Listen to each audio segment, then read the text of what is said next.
দুঃখজনক হলো সত্য, বৈধভাবে ২০ বছরের রুটে সঙ্গী আনার কোনো উপায় নেই। ২০ বছরে বাংলাদেশ থেকে ভিসা নিয়ে আসাটা অত্যন্ত কষ্টকর। জীবনের ২০টা বছর এই দেশে অনৈবৈধভাবে কাটিয়েছেন এবং তারপর আপনি ভিসা পেয়েছেন। ভিসা পাওয়ার পর আরো ১০ বছর, ৩০টা বছর জীবন থেকে চলে যাবে। অবশ্যই অমানবিক। অবশ্যই এটা আমি সমর্থন করি না। প্রশ্ন নিতে চাচ্ছি এম জাহাঙ্গীর। আমি কিভাবে আমার ডিপেন্ডেন্ট 20 বছর রুটে আনতে পারি? প্রিয় দর্শক, একটা সেকেন্ড কোয়েশ্চেনটা যে একটা সেকেন্ড কোয়েশ্চেন আছে জাহাঙ্গীর সাহেবের। হাউ ক্যান ব্রিং, আচ্ছা সুন্দর, বাংলা ইংলিশ দুটাই দিয়ে দিয়েছেন। যে কোনো একটা ল্যাঙ্গুয়েজে দিলেই হয়, দুটো ল্যাঙ্গুয়েজে আপনি প্রশ্ন করা দরকার নেই জাহাঙ্গীর সাহেব। দুঃখজনক হলো সত্য, বৈধভাবে ২০ বছরের রুটে সঙ্গী আনার কোনো উপায় নেই। হিউম্যান রাইটস রুটে করতে পারেন, নিশ্চিত রিফিউজ হবেন।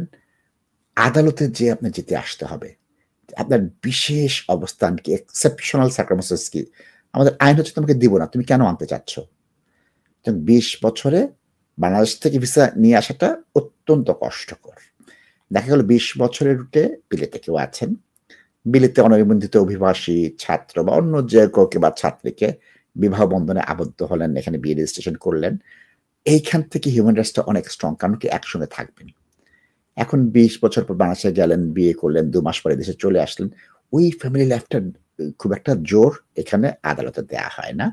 আপনার দিক থেকে ভাবেন, বিলেতে ২০ বছর কেউ অনিবন্ধিত থাকার পর নিবন্ধিত হয়েছেন, ভিসা পেয়েছেন, নারীর টানে দেশে ফিরে গিয়েছেন, বিবাহ করেছেন।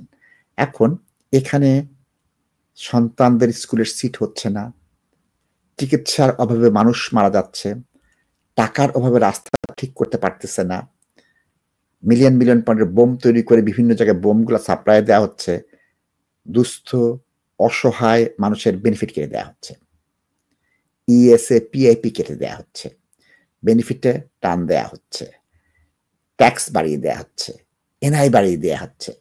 সেই ক্ষেত্রে আইন হচ্ছে ২০ বছরের রুটে যিনি বিলেতে ভিসা পেয়েছেন, তিনি ১০ বছরের মধ্যে বউকে আনতে পারবেন না।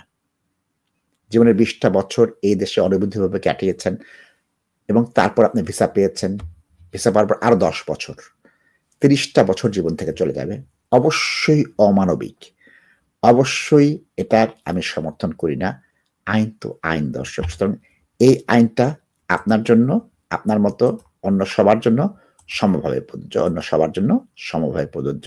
তো আপনার দেখতে হবে যে এই আইনটাকে আপনার সম্মান করতে হবে এবং সেই আইন মেনে চলেই আপনার আবেদন করতে হবে। হিউম্যান রাইটস আবেদন করতে পারেন, রিফিউজ হবেন, আদালত থেকে দেখেন ওটা আনতে পারেন কিনা। Are you investing in property or looking to buy your first home? Beneco Financial Services offers straightforward mortgage advice, given freely and without obligations with a dedicated team of highly qualified and experienced mortgage advisors. Whether you are a first-time buyer or an experienced landlord, we have the right mortgage solution for you. Residential mortgage, limited company mortgage, buy-to-let mortgage, commercial mortgage, Islamic mortgage, bridging finance. To book your free consultation meeting, call us today on 0208 050 2478.